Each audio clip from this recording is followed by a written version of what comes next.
갑작스럽게 막을 열었던 카이리 어빙 드라마가 생각보다 이른 시점에 조기 종영했습니다. 레이커스, 클리퍼스, 마이애미, 피닉스 등 우승을 노리는 여러 팀들이 군침을 흘렸으나 결국 브루클린은 어빙을 댈러스 매버릭스로 트레이드 시켰는데요. 트레이드 내용을 간략히 살펴보면 브루클린은 카이리 어빙과 마키프 모리스를 댈러스에게 주고, 댈러스는 과거 네츠에서 뛰었던 스펜서 디니디와 준수한 3&D 자원인 도리안 필리 스미스의 비보 1라운드 한 장과 2라운드 2장을 브루클린에게 내주게 되었습니다. 생각보다 빠르게 체결된 딜이라 조금 당황스럽긴 한데, 일단 브루클린의 입장을 먼저 살펴보면 최근 보스턴에게 연이어 무기력하게 패하는 모습을 보면서 어디로 튈지 모르는 어빙을 빨리 처분하고 싶은 마음이 커진 것 같습니다. 최근 농구에만 집중하며 개인 성적 자체는 좋아졌지만 팀 캠이나 팀 성적 자체가 좋냐 하면 사실 그건 또 아니기에 어빙보다는 듀란트에게 집중해 사치세를 덜어내고 다른 트레이드를 물색함과 동시에 한 발 더 나아가 내년 오프시즌까지 고려한 리빌딩의 초석을 다지려는 움직임인 것 같습니다. 그렇다고 브루클린이 미쳤다고 버럭엔딩 전문가 러셀 웨스트브룩이나 유리몸의 문무겸장 존월,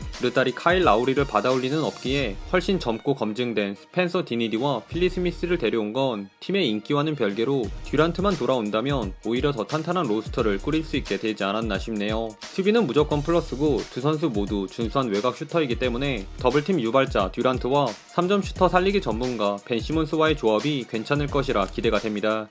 진짜 의문인 건 이제 댈러스인데요. 댈러스는 픽까지 내주면서 어빙을 왜 데려왔을까요? 혹시 올 시즌 아예 찌찌 빙신 조합으로 아싸리 우승을 노려보려는 위대한 포부를 내비친 건 아닐까요? 사실 공격만 보면 디니디 플러스 필리 스미스를 합친 다음에 드리블과 클러치 능력까지 강화한 결과물이 어빙에 가깝기에 쿼터를 거듭할수록 득점이 감소하는 추세를 띠는 돈치치의 부담을 덜어줄 수 있는 괜찮은 조각이라고 점찍은 것 같습니다. 거기에 공격 코트에서 필리 스미스의 역할은 하더웨이 주니어와 레지 블럭과도 상당 부분 겹치기에 돈치치와 우드 조합에 어빙의 아이솔과 클러치 능력까지 더해지면 올 시즌 우승각? 뭐 이런 행복 회로를 돌린 건 아닐까요? 다만 어빙의 남은 계약은 고작 반 시즌이고 무엇보다 리그에서 가장 불안한 선수 중 한 명인 어빙이기에 어빙은 잡아도 문제, 만약 허무하게 그냥 보내면 그건 또 그것대로 손실이 이만저만이 아닐 것 같은데요. 심지어 내년 르버지가 두 팔 벌려 기다리고 있는 레이커스로 향할 가능성이 꽤나 높아 보이는 상황에서 어빙을 데려오는 건 댈러스가 코트 안팎에서 너무 많은 리스크를 감당해야 하는 상황을 스스로 자처한 건 아닌가 싶습니다.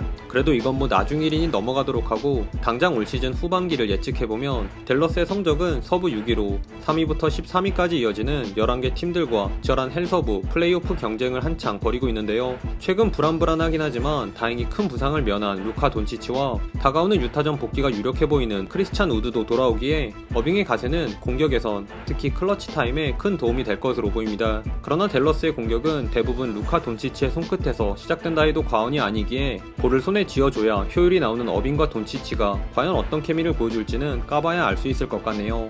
그런데 진짜 문제는 수비가 아닌가 싶은데요. 돈치치, 어빙, 하더웨이, 우드, 파웰로 이어지는 댈러스의 예상 주전 라인업에서 수비 잘하는 선수가 딱히 눈에 띄지 않습니다. 딱 예상되는 전개는 지공을 통해 전반 3점이 긁혀서 리드하다가 수비가 안 돼서 의외로 점수차는 별로 안 나고 결국 평균 회계한 3점 난사로 인해 클러치 타임 접전 승부로 이어지는 빈도가 높아지지 않을까 싶네요.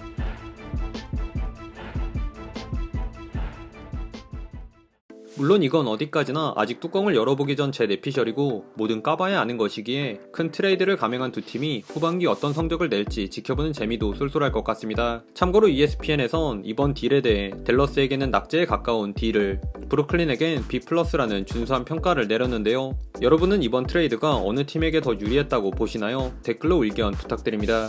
오늘도 시청해주셔서 감사하고요. 그럼 다음 영상에서 만나요. 안녕.